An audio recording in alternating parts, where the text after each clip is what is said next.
Assalamualaikum warahmatullahi wabarakatuh. Halo sahabat religi, kita bertemu lagi di KIES, Kisah Inspirasi dan Edukasi, podcastnya Kantor Kementerian Agama Kabupaten Aceh Tengah. Kali ini kita akan berbincang dengan tamu spesial kita, yaitu Bupati Aceh Tengah, Bapak Dr. Andes Haji Haili Yoga MSI, beserta Ibu Ketua Tim Penggerak PKK Kabupaten Aceh Tengah, Ibu Risnawati Haili Yoga. Sebelumnya kita sapa dulu Bapak dan Ibu. Assalamualaikum warahmatullahi wabarakatuh. Waalaikumsalam warahmatullahi wabarakatuh. Apa kabar Bapak dan Ibu? Alhamdulillah baik. Tadi Bapak dan Ibu baru saja melakukan atau melaksanakan kegiatan bimbingan perkawinan bagi calon pengantin. Tentunya kami ingin sedikit berbincang bagaimana bimbingan perkawinan itu bisa terkoneksi atau bisa mewujudkan visi dari Kabupaten Aceh Tengah, yaitu Aceh Tengah yang Islami, maju, sejahtera, dan berkeadilan. Silakan Pak. Terima kasih. Assalamualaikum warahmatullahi wabarakatuh. Waalaikumsalam warahmatullahi Ini wabarakatuh. hari yang berbahagia. Hari ini kami berada di kantor Kementerian Agama Kabupaten Aceh Tengah. Dan ada satu agenda yang menarik, yaitu yang disebut dengan Catin, calon pengantin. Jadi bimbingan calon pengantin ini sangat menarik, dan ini adalah salah satu visi misi kita. Bagaimana nanti anak-anak kita nanti di tahun 2045 itu menjadi emas. Emas itu artinya anak-anak kita itu cerdas, sudah mampu, dia berdiri sendiri, mampu memberikan sesuatu yang terbaik untuk generasinya. Nah, hari ini kita melihat ada program Bapak Presiden terkait tentang stunting dan beberapa program yang lain, tapi kita bahas tentang stunting. Nah, hari ini kita melihat di Aceh Tengah stunting ini hampir ada sekitar 700 anak yang stunting. Setelah kita edukasi, setelah kita datang ke lapangan, ternyata penyebab stunting ini adalah lemahnya bimbingan sewaktu anak-anak ini, remaja ini mau berumah tangga. Mereka rata-rata tidak memiliki ilmu pengetahuan terkait tentang bimbingan perkawinan. Nah, ini program ini kita buat dengan Bapak Kepala Kantor Kementerian Agama dengan Dinas Islam dan Dinas Kesehatan dan beberapa OPD yang lain. Kita buat kolaborasi. Harus kita berikan bimbingan kepada anak-anak yang mau menikah. Nah, tadi ada 50 pasang, ada 100 anak-anak putra dan putri, hebat sekali. Lalu kita tanya pengetahuan wawasan mereka. Nah, ini juga harus kita kaitkan juga dengan agama. Ternyata stunting itu tumbuh karena lemahnya pengetahuan kita tentang agama. Ada sebagian tidak paham membaca Al-Quran. Berarti agama itu menjadi garda terdepan. Kalau anak-anak kita sekarang kurang membaca Quran, karena Al-Qurannya identik dengan kebersihan. Setiap membaca Quran pasti mengambil wudhu. Nah, stunting ini takut dengan kebersihan. Maka Al-Quran itu mendidik kita bagaimana sebelum kita berumah tangga itu memiliki ilmu pengetahuan, apa itu gizi, apa itu agama, apa itu adat budaya, dan perilaku. Dan tadi setelah kami berikan bimbingan, alhamdulillah banyak anak-anak yang sudah berpotensi memahami. Tapi banyak yang belum, maka mari kita berikan bimbingan. Ibu juga tadi memberikan sedikit arahan, bagaimana peran daripada seorang suami kepada istrinya sebagai pemimpin di rumah tangga, juga apa tugas dan fungsi daripada istri untuk membimbing keluarga sakinah mawaddah. Dan Ibu sudah lakukan tadi, ya. Mungkin di bimbingan perkawinan ini juga merupakan salah satu upaya untuk menekan angka perceraian, begitu Pak. Ya. Bagaimana langkah konkret dari pemerintah dalam rangka membina masyarakat untuk menekan angka perceraian yang katanya di Aceh Tengah itu cukup tinggi, ya Pak? Tinggi, ya. Memang setelah kita lihat data dari Pengadilan Mahkamah Syariah tinggi sekali. Setelah kita cek ke lapangan, ini pertama penyebabnya adalah pengetahuan, ya, wawasan, ekonomi, kemudian juga lemahnya di agama. Jadi ada sebagian memang kita lihat usia menikahnya pun terlampau dini, lemahnya kontrol orang tua, sehingga sebagian penyebab dia menikah itu karena ada sebab, bukan karena kesiapan. Sebagian usianya di bawah usia, lalu dia menikah. Nah, ini kita lihat kenapa ini terjadi? Karena kurangnya bimbingan.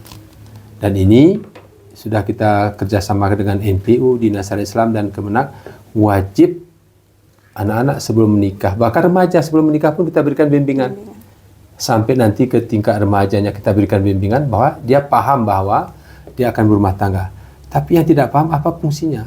Nah, fungsi inilah kita berikan edukasi persis yang kita lakukan hari ini.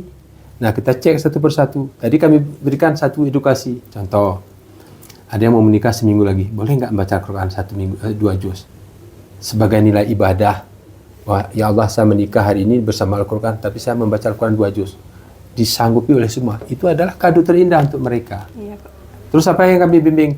Waktu umpama ini kan kita adat Gayo, ada namanya ajar muarah, berguru.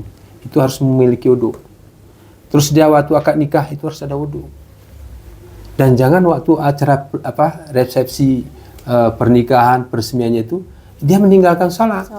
Seakan-akan itu lebih sakral dan itu menjadi poin penting, dan itu pemahaman itu disampaikan oleh nanti boleh saja nanti kuah atau bimbingan pengantin disampaikan bahwa itu wajib membaca Al-Quran, wajib mengambil wudu untuk apa? Untuk menghargai nilai agama dan budaya. Adat istiadat kita, seperti itu. Iya.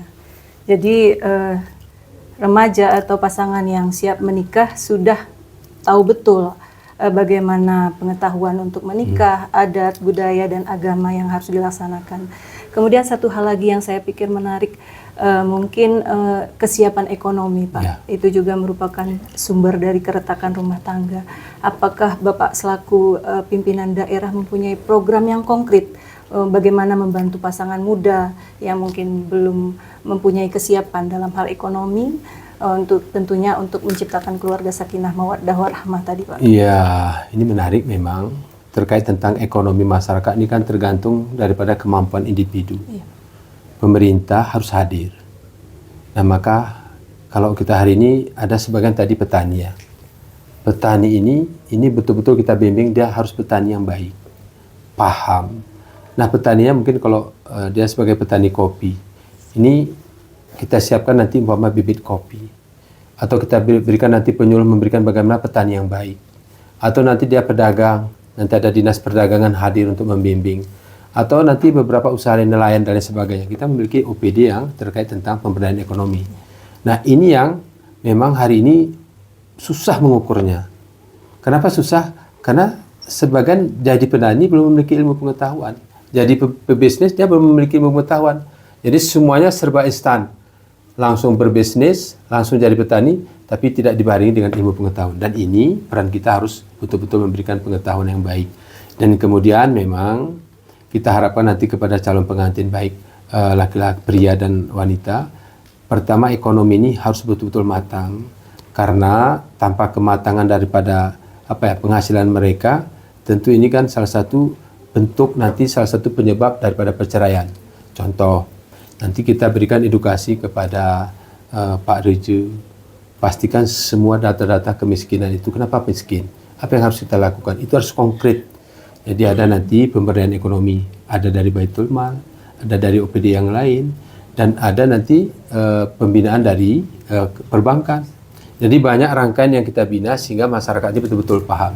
Berarti ekonomi ini faktor penentu daripada kebahagiaan daripada masyarakat yang mau menikah. Ya, untuk bagaimana nanti ketahanan keluarga itu menjadi ketahanan nasional begitu, Pak. Ya. Terakhir, Pak, pertanyaan terakhir, mengingat waktu Bapak yang sangat sempit, bagaimana filosofi kepemimpinan dari Bapak seorang pemimpin di Kabupaten Aceh Tengah yang bisa menginspirasi para keluarga yang akan menikah ini, Pak? Terima kasih. Saya mungkin berumah tangga bersama Ibu lebih kurang 31 tahun. 31 tahun bersama Ibu. Yang kami harapkan adalah saya harus menjadi suri teladan. Pertama, saya harus sholat tepat waktu. Begitu komandang azan berbunyi, saya tinggalkan semua. Tidak penting. Kemudian, saya tidak pernah lupa kepada Al-Quran. Kalau ada rezeki, saya harus bersedekah. Kemudian saya hari ini diberikan tugas sebagai pemimpin harus ikhlas. Sehingga dari satu tempat ke tempat yang lain yang saya berikan edukasi yang bahwa kita jangan pernah melupakan Allah, orang tua, dan teman-teman kita, dan sahabat kita. Nah, kolaborasi ini yang saya lakukan selama 31 tahun bersama Ibu, dan baru 1 tahun 5 bulan kami sebagai pemimpin, kami menggerakkan bagaimana masyarakat itu cinta kepada Al-Quran. Anak yatim, fakir miskin, dan peduli kalau ada saudara kita yang memiliki kekurangan ilmu pengetahuan, kita harus hadir. Kalau dia memiliki kekurangan rezeki, kita harus hadir. Dan itu yang terus saya lakukan. Dan insya Allah sampai hari ini Allah memberikan kesehatan karena ikhlas kita. Amin. Ikhlas kita dalam memimpin, dan kita harus memberikan suri teladan.